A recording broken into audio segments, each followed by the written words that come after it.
She laughed. You really think I'd ever introduce you to my parents? Right in front of her friends. I just smiled and said, Don't worry, you won't have to. Then I left without another word. Later that night, her best friend texted me something that made me sit up straight. I'm 29, work in digital marketing, and until 3 weeks ago, I thought I was in a solid relationship. Her name was Jessica. We'd been together for 2 years. Not perfect, but I thought we were building something real. I was wrong. Let me back up a bit. Jessica and I met at a mutual friend's birthday party. She was funny, ambitious, working her way up at a tech startup. We clicked immediately. Within 3 months, she'd basically moved into my apartment. We fell into this comfortable rhythm, grocery shopping on Sundays, Netflix every weeknight, weekend brunches at our favorite spot downtown. I thought I knew her. I thought we were solid. Sure, there were small things. She never really wanted me to meet her parents, always had excuses. They're traditional, she'd say. I want to wait until we're more serious. 2 years felt pretty serious to me, but I didn't push. She also spent a lot of time with her college friends, which I thought was healthy. Independence in a relationship, right? I had my own friends, my own hobbies. I trusted her. The night it all blew up was supposed to be casual. Jessica invited me to meet her at this trendy bar downtown, where she was hanging out with her college friends. I'd met a few of them before, but this was a bigger group, maybe 7 or 8 people. I showed up around 8, found her at a table near the back, surrounded by mostly women and one guy I didn't recognize. She waved me over, didn't get up, didn't kiss me hello, just a wave.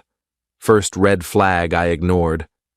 I sat down in the empty chair next to her, ordered a bourbon on the rocks, tried to join the conversation. They were talking about some trip they all took to Miami last year. I wasn't there, obviously. Jessica had told me it was a girls' trip, and I'd encouraged her to go, even helped her book the flight. So I just listened, nodded along, laughed when appropriate. I felt like an outsider, but I figured I'd warm up to the group eventually. Then one of her friends, Melissa, turned to me with this bright smile and said, So when are you finally meeting Jess's parents? You guys have been together forever, right? Like 2 years? I started to answer, something casual like, hopefully soon. But before I could get the words out, Jessica laughed. Not a nervous laugh, not an uncomfortable laugh. A genuine, dismissive laugh that cut through the noise of the bar. She looked at Melissa, then at me, and said, You really think I'd ever introduce him to my parents? The table went dead silent. I felt my face get hot, that prickly sensation you get when you've been slapped in public. Someone coughed. The guy across from me suddenly became very interested in his phone. Another friend stared into her wine glass like it held the secrets of the universe. Jessica just sat there smirking, swirling her martini, like she'd made a joke only she understood. I could feel everyone's eyes on me, waiting to see how I'd react. Would I yell? Would I defend myself? Would I shrink down and pretend it was funny? I didn't do any of that. I looked at her, really looked at her, and for the first time in 2 years, I felt like I was seeing a stranger. I smiled. Not a fake smile, but the kind of smile you give when you've just figured out the punchline to a joke you didn't know you were part of, and said, Don't worry, you won't have to. Then I stood up, dropped a 20 on the table for my drink, and walked out. I heard someone say, Dude, what the hell? Behind me, maybe directed at Jessica, but I didn't turn around. I didn't need to see her face. I got in my car and drove home. My hands were shaking the whole way. Not from anger, from adrenaline, from the sudden, crushing realization that I'd wasted 2 years of my life on someone who saw me as a joke. I expected her to text me, call me, something, apologize, explain, beg me to come back. But my phone stayed silent for 3 hours. I sat on my couch, staring at the wall, replaying the moment over and over. What did I miss? How did I not see this? Was I just a placeholder? A warm body to fill space in her life until something better came along? Then, at 11:47 p.m., My phone buzzed. But it wasn't Jessica. It was her best friend, Lauren. We'd always gotten along well. She was the one who'd told Jessica I was a good guy when we first started dating, who'd vouched for me. She was calm, reasonable, the kind of person who didn't do drama. The text said, "Hey, I need to tell you something.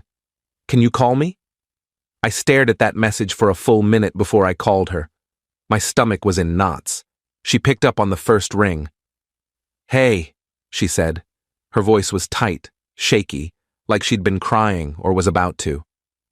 "What's going on?" I asked. "I'm so sorry about tonight," she said. "That was completely fucked up. I told Jess that in the parking lot. But there's more you need to know, and I can't keep quiet anymore." My stomach dropped. "What do you mean?" "Jessica's been seeing someone else. For like 6 months. I couldn't breathe. The room tilted. "What?" "His name is Connor. He's some finance bro she met at a networking event back in April. She's been telling us you guys are basically over, that you're just, I don't know, convenient. She said she's waiting for the right time to break up with you, but honestly, I think she just likes having you around. Financial security, emotional support, whatever. I didn't know the full extent until tonight when she was laughing about you after you left. She said you're too nice to make a fuss, that you'd just accept whatever she told you. And I couldn't sit with that anymore. You don't deserve this." I felt numb. 6 months? Yeah. I'm sorry. I thought you knew. I thought maybe you guys had some weird arrangement. But tonight made it clear you had no idea. And that's not okay.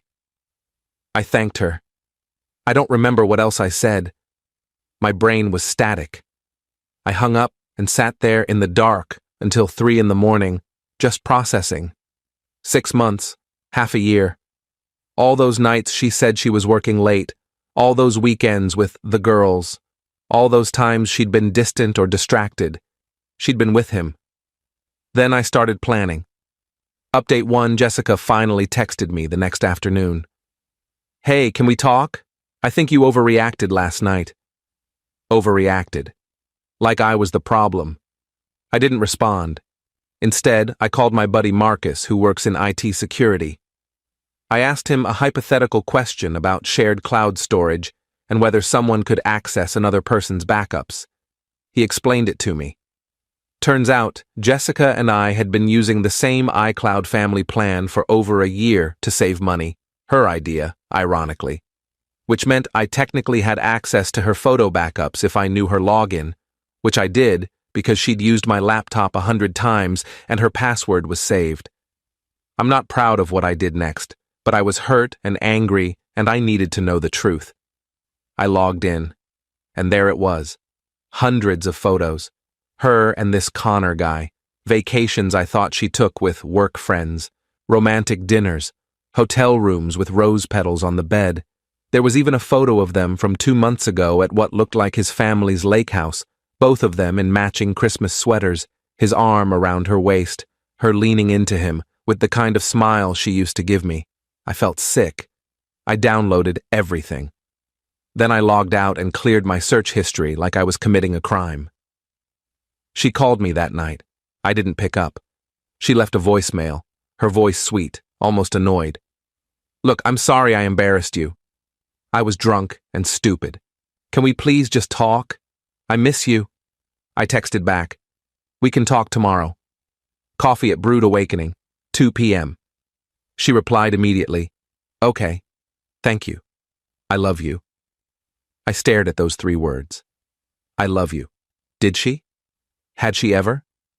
I didn't respond. Update 2.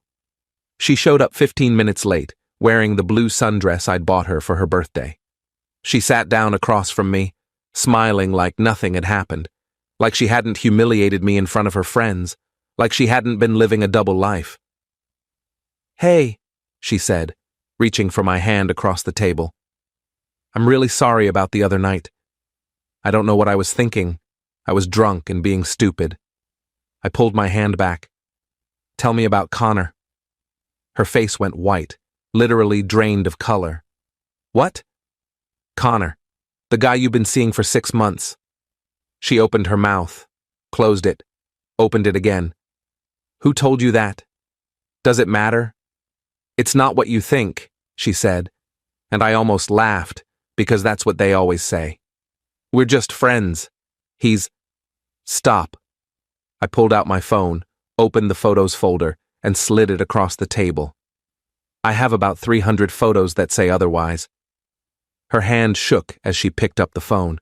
She scrolled for maybe 5 seconds before she put it down, her eyes filling with tears. How did you iCloud family plan? I said. You're terrible at technology, by the way. You should probably change your password. She started crying. Real tears this time, not the manipulative kind she'd use when she wanted something. These were panicked, desperate tears. I didn't mean for this to happen. Connor and I we connected. We met at this event and started talking, and it just happened. But I do care about you. I didn't want to hurt you.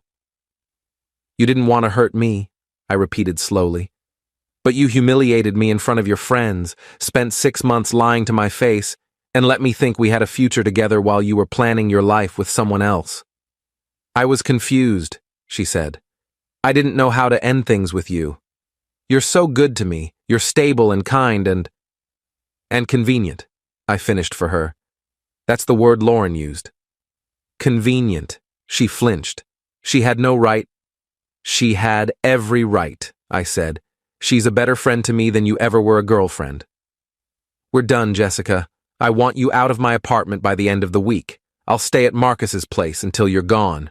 Leave your key on the counter. She grabbed my hand across the table, her nails digging into my skin. Please, can we just talk about this? I'll end things with Connor. I'll do whatever you want. I made a mistake. Please. I pulled my hand away and stood up. No, we can't. And you should know. I already talked to the landlord this morning. The lease is only in my name. You have no legal right to stay. So pack your stuff and get out. I left her sitting there, crying into her cold coffee. I'd already talked to my landlord that morning, explained the situation. He was sympathetic, told me I had every right to ask her to leave. Update 3. She moved out in 3 days. Lauren helped her pack, texted me updates so I'd know when it was safe to come home. She's taking the coffee maker, one text said. I didn't care. She could take whatever she wanted. I just wanted her gone. Lauren texted me after, she's a mess. But you did the right thing. I'm proud of you.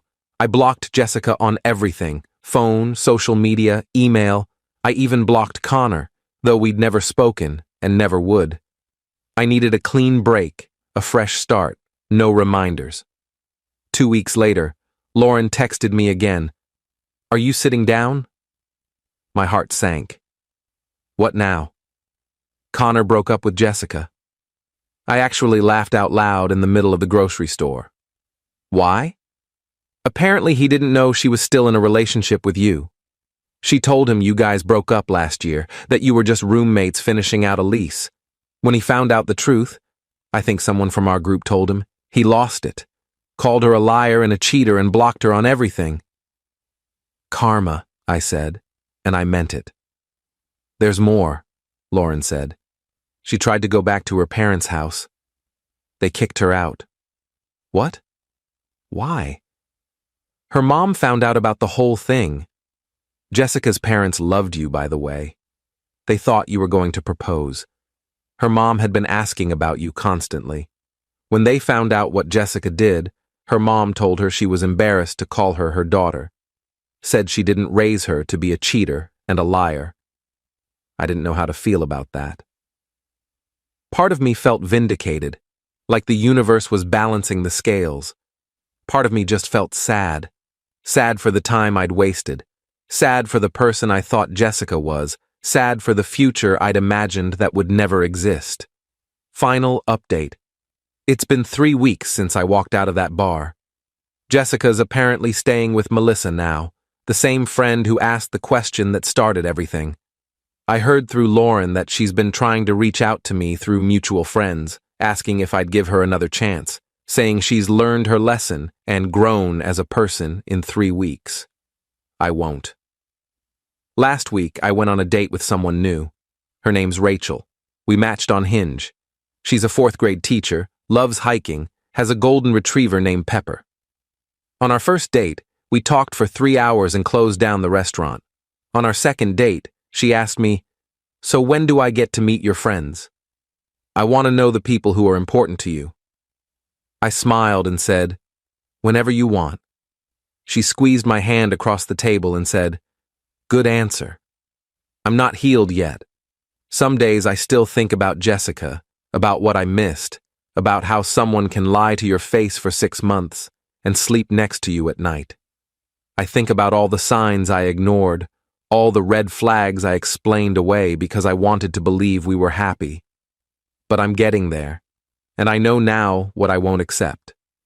I won't be someone's backup plan. I won't be someone's joke. I won't be convenient. Lauren told me yesterday that Jessica's been posting cryptic Instagram stories about losing the one and regret, and if I could turn back time. I haven't looked. I don't need to. That chapter is closed. I'm moving forward. I'm building something new.